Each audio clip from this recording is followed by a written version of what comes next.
Hello everyone. So today we will discuss on our new topic that name is grade of concrete. So what is basically the grade of concrete? There are many types of concrete, but some of the specific grades of concrete are. First of all, we will talk about the learning object and course learning outcome. The first one is the course should enable the student is like develop knowledge of material science and behavior of various building material used in constructions, identify the construction material required for the assigned work, and the list the requirement and the different types of states. So now we will discuss about course learning outcome. Understand the concept of the various method of manufacturing of bricks, identify the rocks using geological classification, analyze the importance of cement and their application in the field of construction. These are the learning objectives and the course outcomes. Now we will discuss about the grade of concrete. So basically the grade of concretes are as follow. Concrete, what is concrete? Concrete is obtained by mixing cement, fine aggregate, coarse aggregate, water and admixture in required proportion. The mixture when placed in foam and allowed to cure become hard like stone. The hardening is caused by chemical action between water and the cement, due to which concrete gives stronger with age. It is the most widely used main construction material in the world. So basically what is concrete? Concrete is made of cement, fine aggregates, uh, and coarse aggregate, and also mixture of admixture. It is like used in construction field of construction to provide better strength and durability. So concrete making materials, there are the following concrete making material like cement, aggregate, water, mixtures and mixtures. What is the role of cement in aggregates? The role of cement in aggregate is to combine the materials, and the aggregate provide the strength to the concrete, and admixture and water, like they are reduce the quantity of admixture is like reduce the water of quantity, and water is used to dissolve all the components through in which the concrete which is formed. Now we will discuss about cement. What is cement? Cement and water form the active component of concrete, while the inactive group comprises the fine and coarse aggregates. The cement water form a paste that harden and bond the aggregate strength. Types of cement. There are many types of cement. Near about 18 types of cement recognized by BIS. More commonly used are ordinary Portland cement, blended cement, sulfate resisting cement, low heat Portland cement, hydrophobic Portland cement, colored cement, white cement. So in short, we can say that cement provides a bond between the materials which is used in construction. जैसे कि हम construction करते हैं तो cement का ये काम है कि वो एग्रीगेट्स को, फाइन पार्टिकल्स को और बाकी जो भी हम एडमिक्सचर वगैरह यूज़ करते हैं उनमें सीमेंट उनका बाइंडिंग का काम करता है. बहुत सारी प्रकार की सीमेंट होती हैं जो कि हम अपने कंस्ट्रक्शन लाइन में यूज़ की जाती है, जैसे ऑर्डिनरी पोर्टलैंड सीमेंट जो हम डेली कॉमन यूज़ में यूज़ करते हैं, ब्लेंडेड सीमेंट होती है, सल्फेट रेजिस्टिंग सीमेंट होती है, लो हीट पोर्टलैंड सीमेंट होती है, वाइट सीमेंट होती है, कलर्ड सीमेंट होती है, हीट रेजिस्टिंग सीमेंट होती है. ऐसी बहुत सारी टाइप्स हैं सीमेंट की जो कि हम अपनी कंस्ट्रक्शन की फील्ड में यूज़ करते हैं. तो बेसिकली सीमेंट का काम क्या है कि cement is providing the binding to the material that which is used in field of constructions. Now aggregates. What are aggregates? Aggregates are found in mainly rivers. They provide in concrete a greater strength. Basically, the aggregates are cheaper than cement and impart greater volume, stability, and durability to concrete. The main purpose is provide to bulk to the concrete. Some of the aggregates may be chemically active. The classification of aggregates are geological classification, size, fine, shape, and the unit weight is normal weight like 0 size, 10 mm size, 20 mm size, heavy weight and light weight. तो in short हम ये कह सकते हैं कि जो aggregates है वो चीपर होता है, एकदम सस्ता होता है सीमेंट से, और जो उसका वॉल्यूम होता है वो बहुत ग्रेटर होता है। और उसकी जो एग्रीगेट है वो बेसिकली ये काम करता है कि जो हमारे कंक्रीट है उसको ड्यूरेबिलिटी का काम देता है, उसको स्ट्रेंथ का काम देता है। इसका मेन पर्पस ही यही है कि अपनी कंक्रीट को स्ट्रेंथ देना, that is known as the aggregates. अब क्लासिफिकेशन इसकी है, क्लासिफिकेशन में geological classification, natural and artificial. Natural classification वो क्लासिफिकेशन है जो कि हमें रिवर्स के द्वारा हमें ये एग्रीगेट्स पाया जाता है। और आर्टिफिशियल जो क्लासिफिकेशन है, आर्टिफिशियल क्लासिफिकेशन में ये होता है कि कहीं हम जो रेडीमेड हमें मिलते हैं या हम अपने मैन मेड बनाते हैं या किसी क्रशर से हम लेते हैं, उसको बोलते हैं आर्टिफिशियल। अब इसके साइज़ में 3 टाइप्स के इसके साइज़ होते हैं। फाइन साइज़ होता है, कोर्स होता है, और दोनों में इक्वल साइज़ जो होता है मिक्स साइज़ होता है। शेप इसकी देखे जाएँ तो शेप में the shapes are available of aggregates are rounded, irregular, angular, flaky and एगुलेटेड। ये सब शेप होती हैं जो कि एग्रीगेट्स में पाई जाती हैं और इनका अलग अलग यूज़ किया जाता है। यूनिट वेट का बात किया जाए तो यूनिट वेट में इसमें नॉर्मल वेट भी होता है, हैवी वेट भी होती है और लाइट वेट भी होता है। नेक्स्ट है water. The most important and least expensive ingredients of concrete. One part of the water is used in hydration of cement to form the binding matrix. The remaining water afford lubrication and workability to the concrete. Water cement ratio depend on the grade of concrete, its workability, its durability, nature and type of aggregate. Potable water is ideal for concreting. Sea water may be used in PCC. तो जो पानी है daily हम life में use करते हैं, तो the most important and expensive ingredient of concrete, जो कि बहुत इम्पॉर्टेंट इंग्रेडिएंट है जो कि हम कंक्रीट में यूज़ करते हैं, क्योंकि इससे हीट ऑफ हाइड्रेशन होता है, जो वाटर बबल्स निकलते हैं। और जब तक पानी हम सीमेंट में ऐड नहीं करेंगे या कंक्रीट में ऐड नहीं करेंगे तो वो बाइंडिंग अच्छे से नहीं हो पाएगी, उससे हमें स्ट्रेंथ नहीं मिलेगी, उसकी वर्केबिलिटी इंक्रीज़ नहीं होगी। बेसिकली जो वाटर सीमेंट का रेशो है वो डिपेंड करता है कि हम कौन सा ग्रेड कंक्रीट में यूज़ कर रहे हैं, it is M5, M10, M15 और मिक्स डिज़ाइन। ज़्यादातर जो पोर्टेबल वाटर है जो हम यूज़ करते हैं, नॉर्मल वाटर, वही कंक्रीटिंग के लिए आइडियल माना जाता है। और जो सी वाटर है वो में भी हम यूज़ कर सकते हैं PCC में, जो कि हम ग्राउंड लेवल पर यूज़ कर सकते हैं या पोर्टलेट सीमेंट कंक्रीट के द्वारा यूज़ किया जा सकता है।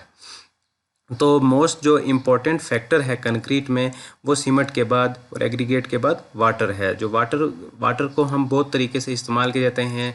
जब हमारी कंक्रीट की फिनिशिंग हो जाती है तो उसके बाद हम 28 डेज़ तक कम से कम इसकी जो क्यूरिंग करते हैं उसके लिए भी वाटर का यूज़ किया जाता है, चाहे वो सीमेंट प्लास्टर हो या कहीं फ्लोर्स में यूज़ किया जाए या कहीं स्लैब में यूज़ किया जाए, तो वाटर को एज अ क्यूरिंग हम इसको यूज़ करते हैं। तो जब तक हम क्यूरिंग नहीं करेंगे तब तक हमें एक अच्छी बेटर स्ट्रेंथ नहीं मिलेगी और ना ही हमारी ड्यूरेबिलिटी होगी उस टेक्सचर की।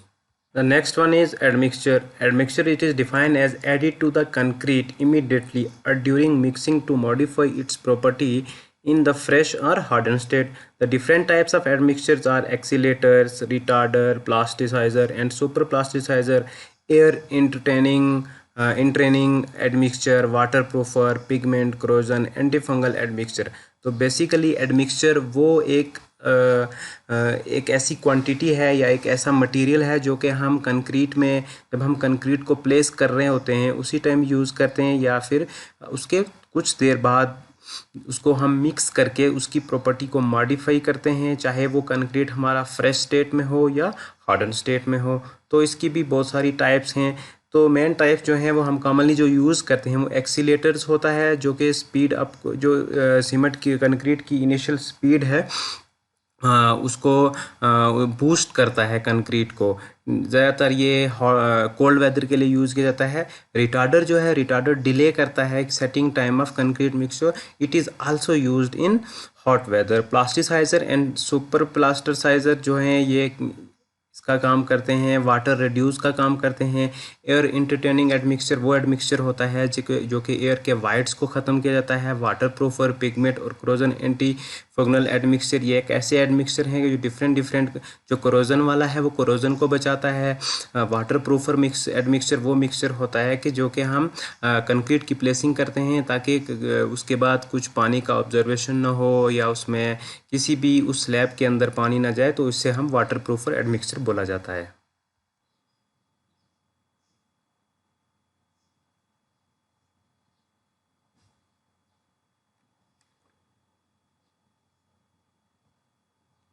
So now the main part of the grade of concrete are the classification of grade of concrete are there are many types of grades of concrete like you have seen in the figure M5, M7.5, M10, M15, M20, M25, M30, 40, 50, 55, 60 and 80.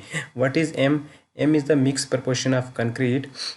5 is the strength of concrete after 28 days, which is denoted by Newton per mm square. And the mixed proportion in second column, mixed proportion cement sand. This is the mixed proportion of grade, like M5 1 is to 5 is to 10, 1 is equal to 1 bag of cement, 5 is equal to like aggregate, and 10 is equal to 1 is to 5 is to 10, 1 is cement, 5 is sand, 10 is aggregates. And M 7.5 is to 1 is to 4 is to 8, 1 is to 3 is to 6, M 15 is equal to 1 is to 2 is to 4, and M 20 is the like 1 is to 1.5 into 3, and M 25 is equal to 1 is to 1 into 2, into 2. And the above grades like M 30, 40, 50 and 55, these are design mix which is calculated by according to your importance or according to your need. And the character compressive strength in Newton per mm square is equal to the 5, जो 5 है वो 5 है compressive strength है M5 grade का, जो कि 28 days के बाद आना चाहिए। तो M7.5 है, 7 उसमें M जो है वो मिक्स प्रपोर्शन है, 1 उसका सीमेंट है, 4 उसका सैंड है और 8 उसका एग्रीगेट है, और उसका जो कंप्रेसिव स्ट्रेंथ आना चाहिए वो 7.5 आना चाहिए आफ्टर 28 डेज। इसी तरह सब ग्रेड्स का अपना अपना डेजिग्नेशन है और उसके बाद उनका मिक्स प्रपोर्शन है और उसी के बाद उनका कंप्रेसिव स्ट्रेंथ है जो कि 28 डेज़ के बाद है। फिर इन सब ग्रेड्स को डिवाइड किया गया है, जो कि M5 और M7.5 है वो लीन कंक्रीट में आता है, लीन कंक्रीट में नॉर्मल कंक्रीट में आता है, M10, 15 और 20 ऑर्डनरी में आती हैं, और M25, M30 ये सब स्टैंडर्ड में आते हैं, और उसके बाद M55, 60, 80 ये सब हाई स्ट्रेंथ कंक्रीट में आते हैं, जो कि हमें कहीं लाइक ब्रिज बनाना हो या बड़ा कोई अपार्टमेंट बनाना हो उसमें यूज़ होता है। स्टैंडर्ड कंक्रीट वो होता है लाइक जैसे हम डबल स्टोरी या थर्ड स्टोरी में बना रहे हैं उसमें यूज़ होता है। ऑर्डिनरी कंक्रीट जैसे फ्लोर्स वगैरह हो गए उसमें यूज़ किया जाता है। लीन कंक्रीट जो नॉर्मल कंक्रीट जो है हम सिंपल जिसमें हमें कम स्ट्रेंथ की ज़रूरत है वहाँ पे हम उसको हम प्रोवाइड कर देते हैं। So today our next topic is bricks. We will discuss about bricks, what is bricks, how it is formed, which type of material are used in bricks. Basically, first of all we will discuss about the objective and outcome of this topic.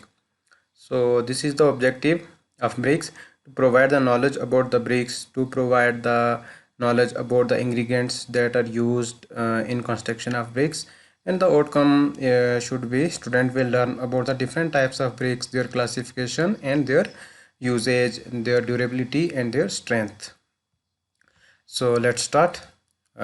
Bricks will get basically bricks are formed with clay, digging of clay and then drying in oven.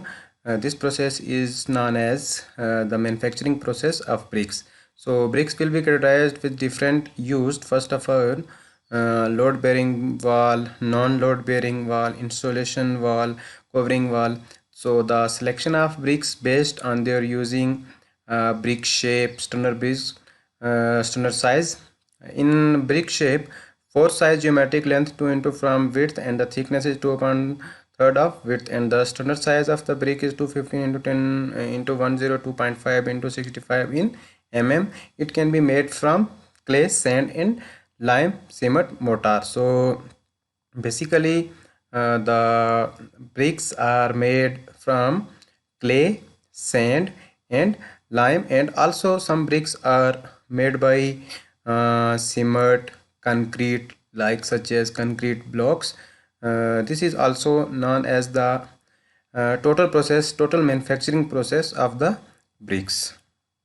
So what are the basics advantages of bricks? Like के BRICS के फ़ायदे क्या हैं? हम अगर BRICS अपने construction में use करेंगे तो उसका क्या क्या हमें फ़ायदा होगा, उसका क्या क्या उसकी वजह से हमें ब्रिक्स यूज़ करने से हमारे जो स्ट्रक्चर है या कोई भी कंस्ट्रक्शन है उस पर क्या इफ़ेक्ट पड़ेगा.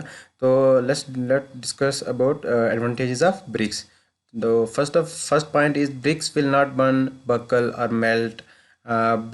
Brick will not rot and allow termites to invade. Brick will not rust and corrode. And the brick will not dent. Brick will not fade from the sun, ultraviolet rays. Bricks will not damaged by the high wind, rain or hail. Brick will not require constant maintenance. Brick will not limit your personal expression, and brick will not limit your design option. तो जो हमारा first point है वो कहता है कि जो हम ब्रिक्स यूज़ करते हैं अपनी कंस्ट्रक्शन में तो वो मेल्ट नहीं होती है, बर्न नहीं होती है, बकल नहीं होती है. मीन्स कि ना ही वो जलती है या ना ही वो कहीं उसका ब्रिक्स में ऐसे इंग्रेडिएंट यूज़ किए जाते हैं कि जिससे वो मेल्ट नहीं हो पाती. और फिर उसके बाद कहता है कि इसको रस्ट नहीं लगता है, क्रोजन नहीं लगता है, इसमें डेंट नहीं पड़ते हैं. ये अल्ट्रा वायलेट रेज से हमारे कंस्ट्रक्शन को प्रोजेक्ट करता है. हाई विंड्स, रेन और हेमस्टॉर्म के जैसे कुछ डैमेज नहीं होता है. और ना ही इसके लिए कांस्टेंट मेंटेनेंस हमें चाहिए, और ना ही इसमें कोई हमारी ब्रिक्स यूज़ करने से हमें हमारे डिज़ाइन पे कोई इफेक्ट पड़ेगा. So in short we can say that bricks are commonly used in our construction line for better design, for better strength and durability.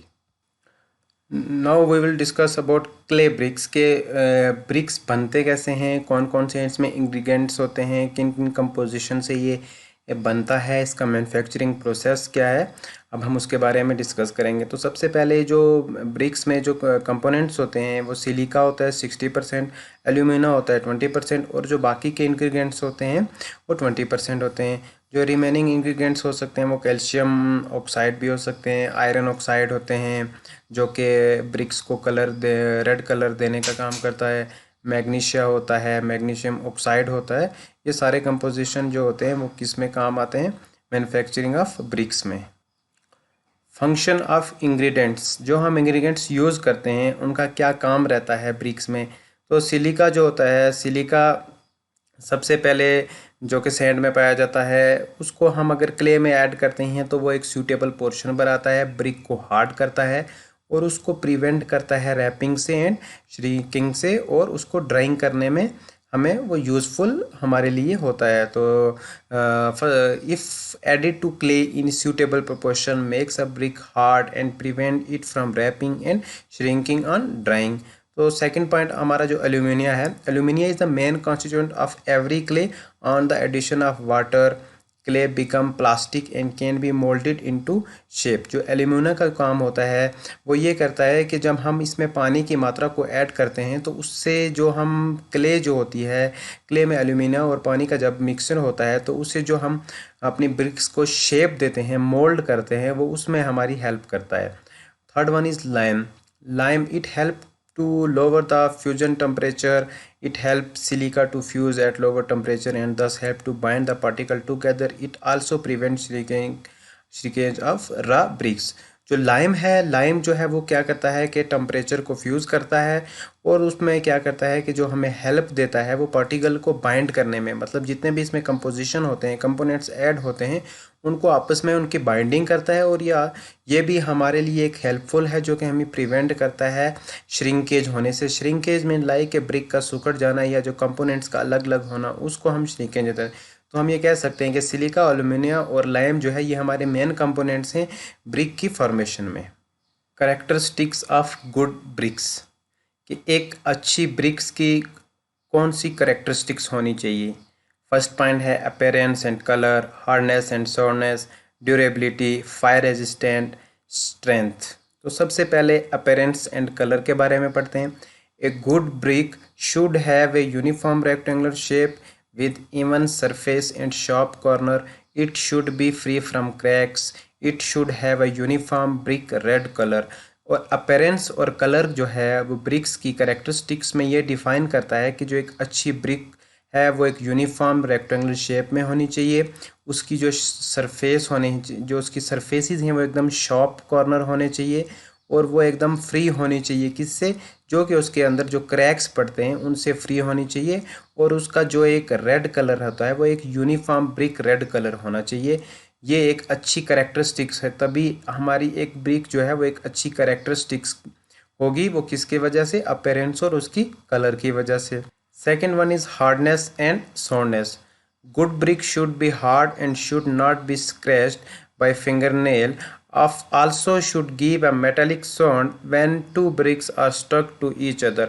Hardness and soundness जब होगी, हार्डनेस में उसकी जो हार्डन प्रॉपर्टी को show करेगा, soundness जब हम दो ब्रिक्स को आपस में जॉइंट करेंगे या उनको आपस में उनको एक दूसरे पे हिट करेंगे, जो एक उसमें से आवाज़ आनी चाहिए वो एक मेटालिक साउंड की तरह आनी चाहिए, जिसमें ताकि उसे हम ये पता लगा सकें कि हमारी जो ब्रिक्स है, जो अच्छी क्वालिटी की ब्रिक्स है, उसकी जो वो एक हार्डन स्टेट में है, और जो वो एक आवाज़ हमें देती है वो आवाज़ भी एक मेटालिक साउंड की तरह है, जो कि दोनों में आपसी टकराव की वजह से आती है। उस प्रोसेस को हम क्या बोलते हैं, हार्डनेस एंड साउंडनेस। फिर आपका आता है durability.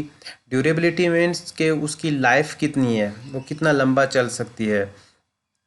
A good brick should be able to withstand weathering action of sun, rain, wind etcetera. एक जो अच्छी क्वालिटी की ब्रिक होगी वो क्या होनी चाहिए, लॉन्ग ड्यूरेशन होनी चाहिए। उससे अगर हम उस पर सन पड़ रही हो, सनलाइट पड़ रही हो, या रेन हो, या विंड हो, या बाकी केमिकल एटमॉस्फेरिक जो इन्वायरमेंट कंडीशन है उन पे, उनकी वजह से कुछ उस पर फ़र्क नहीं पड़ना चाहिए। तो उससे क्या होगी कि उस ब्रिक्स की ड्यूरेबिलिटी में क्या होगा, इंक्रीज़ होगी, और वो लाइफ टाइम तक चलेगी। The fourth one is fire resistance. जो एक अच्छी क्वालिटी की ब्रिक है वो एक जो टेम्परेचर को रेजिस्ट करती है वो 1500 से लेके या नियर अबाउट 816 से लेके 1500 के बीच में वो एक रेजिस्ट करता है उस फायर के टेम्परेचर को। And the last point is strength. अब स्ट्रेंथ जो है वो मेन फैक्टर प्ले करता है ब्रिक्स को कंस्ट्रक्शन में यूज़ होने से। A good brick is strong enough to not to break when dropped on other brick from a height of 1.25 meters। कि हम ब्रिक्स की स्ट्रेंथ को कैसे चेक करते हैं कि उसको 1.25 मीटर की हाइट से एक ब्रिक के दूसरे ऊपर उसको थ्रो करते हैं या ड्रॉप करते हैं ताकि वो ब्रेक ना हो। उससे क्या होता है, जो ब्रेक नहीं होगी वो एक अच्छी क्वालिटी की ब्रिक होगी, वो उसकी स्ट्रेंथ को डिफाइन करती है।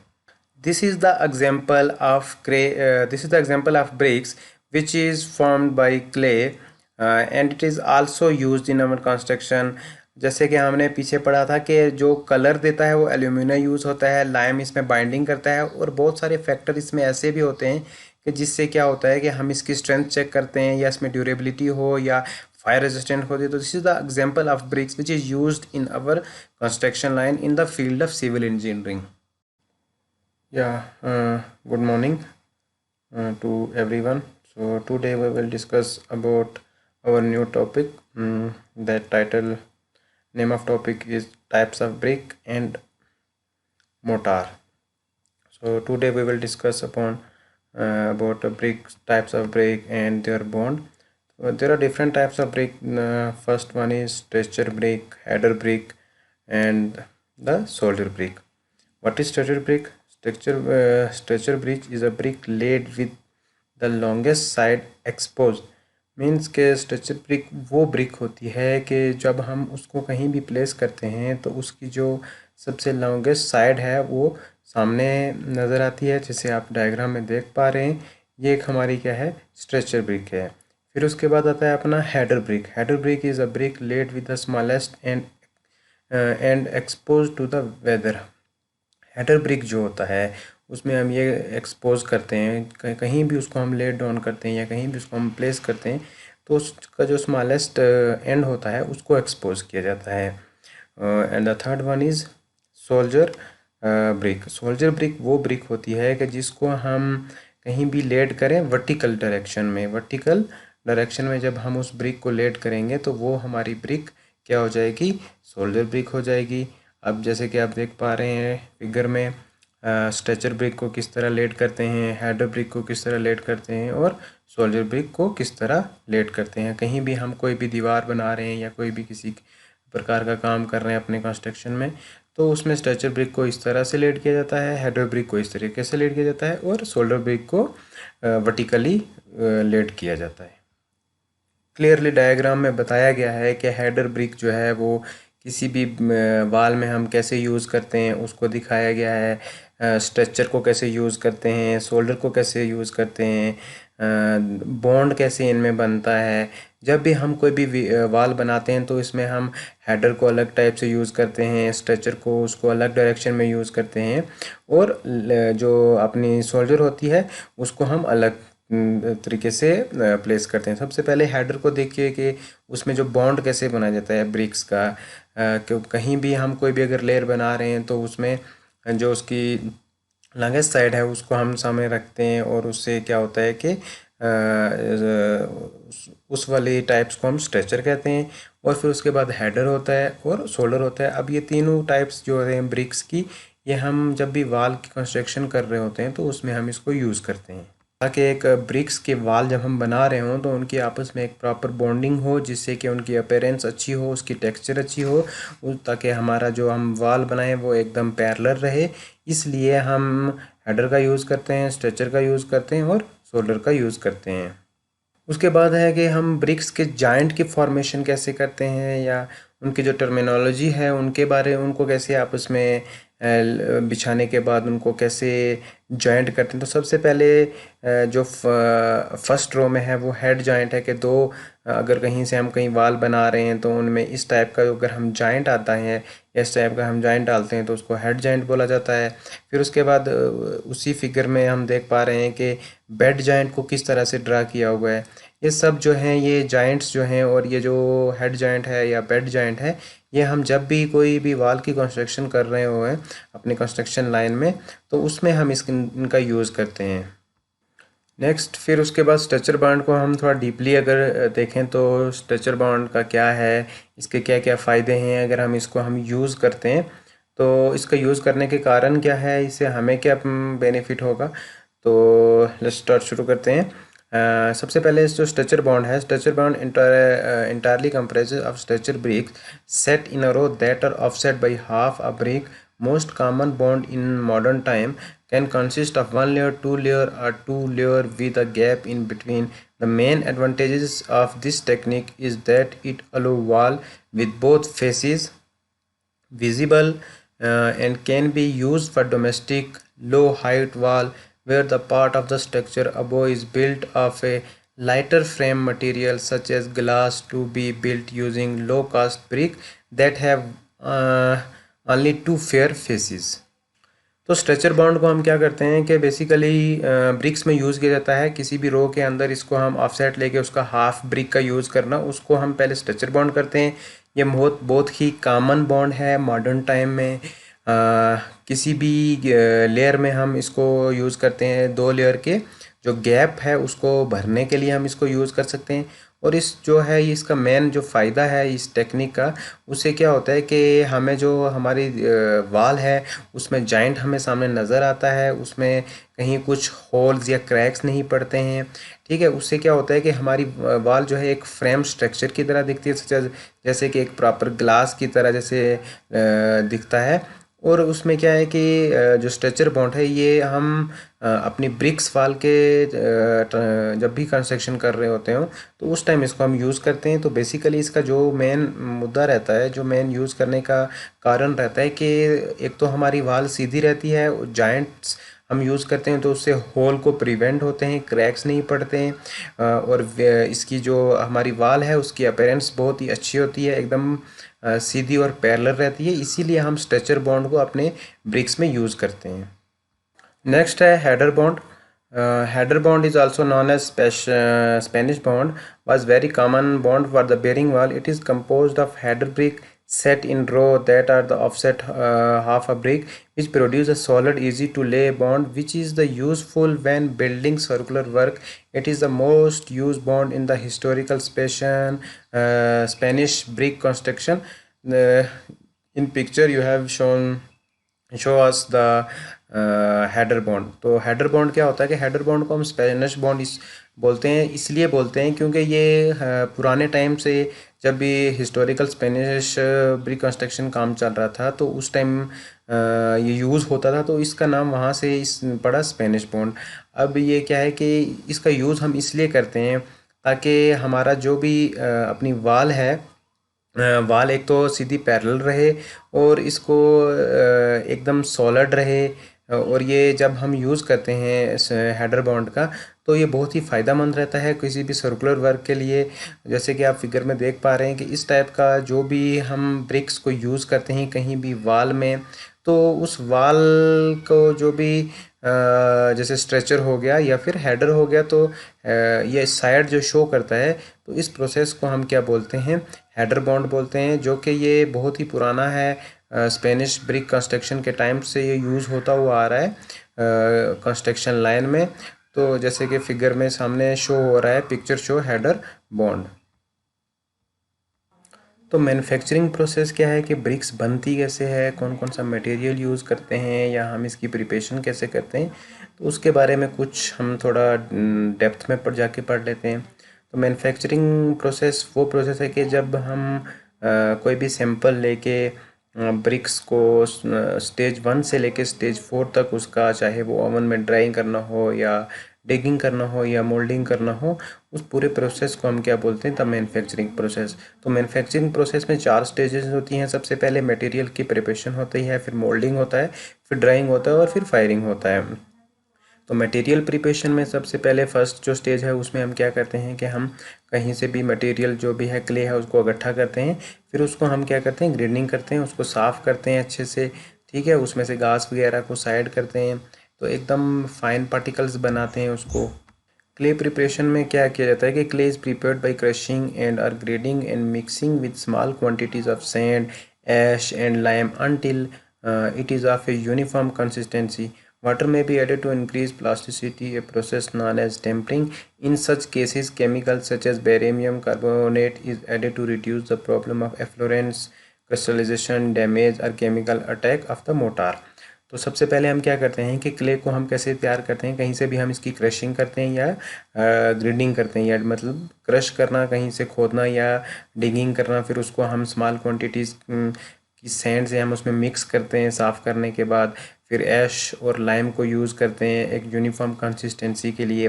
फिर फर्दर उसके बाद हम क्या करते हैं कि पानी में उस पानी को उसमें ऐड करते हैं ताकि उसकी जो है वो प्लास्टिसिटी लूज़ हो जाए। उस पूरे प्रोसेस को हम टेम्परिंग कहते हैं। फिर उसमें कुछ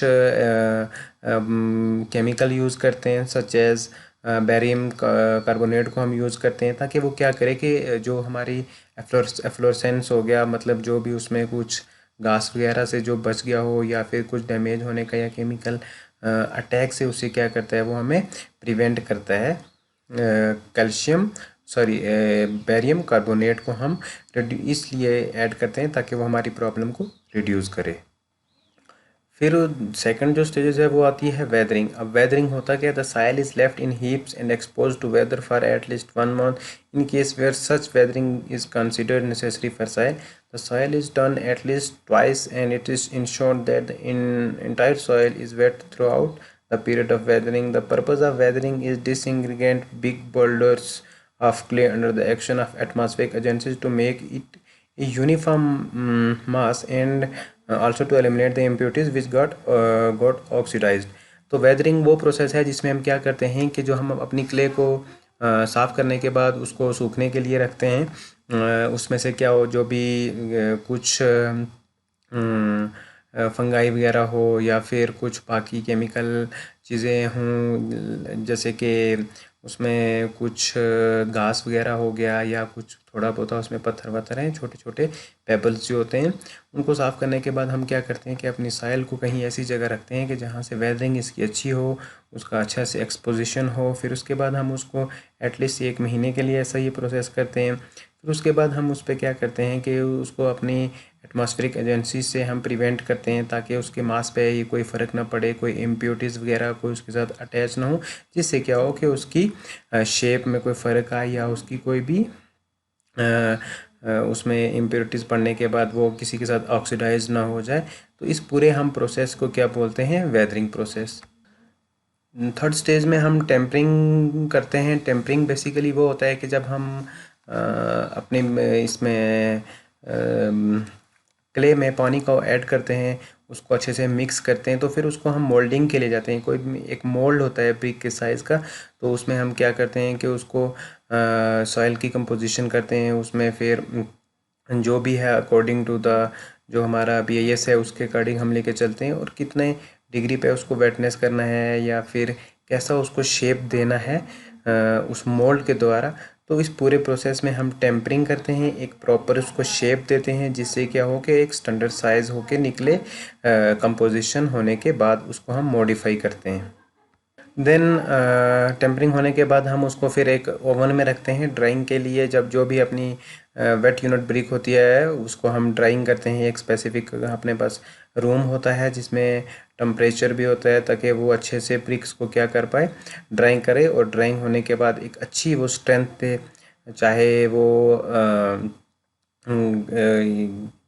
सिंपल ब्रिक हो, नॉर्मल ब्रिक हो या फिर इंजीनियरिंग ब्रिक हो, ताकि एक प्रॉपर हमें उसे स्ट्रेंथ निकले, एक अच्छा बॉन्ड निकले, ताकि उसमें कुछ टेक्सचर फेलियर वगैरह ना हो। जब तक प्रॉपर ड्राइंग नहीं होगी तो हमें ब्रिक वो स्ट्रेंथ नहीं दे पाएगी, और टेस्टिंग में भी उसका पूरा जो डाटा है वो पूरा फेल होगा। तो ये हमें मेक श्योर करना पड़ता है कि जो ब्रिक्स है वो अच्छे तरीके से सूखने के बाद ही हम ओवन से निकालते हैं। Drying is essentially evaporation of moisture either in a normal atmosphere or with controlled humidity and temperature. The second point is drying is done prior to burning of brick. The purpose is to reduce the tendency of brick to desert or crack while burning. Drying is slow, otherwise crack may develop on its surface. The process is usually take a number of 3 to 10 days. For artificial drying, it is done by drying bricks in chamber or tunnel. Hard flue gases may be used to heat these chamber or tunnel. Temperature is usually 120 degree and brick get dried in 1 to 3 days। तो basically drying करने का हमारा जो main motive ये रहता है कि जो उसमें मॉइस्चर कंटेंट होता है वो ऑपरेशन हो जाता है, ह्यूमिडिटी से वो कंट्रोल हो जाती है एक स्पेसिफिक टेम्परेचर से। ड्राइंग से क्या हो जाता है कि जो ब्रिक की टेंडेंसी है वो एक अच्छी शेप में आ जाती है, उसको रिड्यूस करता है और भरने जलने से उसको बचाता है। धीरे धीरे इस प्रोसेस को हम, ड्राइंग जो है वो एक स्लो प्रोसेस है जो कि 3 से 10 दिन का टाइम लेती है, और 120 डिग्री के टेम्परेचर पे एक अच्छी खासी ब्रिक ड्राई होके हम फिर उसको बाहर निकालते हैं। तो this is our first MCQ। Question पूछ रहा है कि sand lime bricks are made by mixing.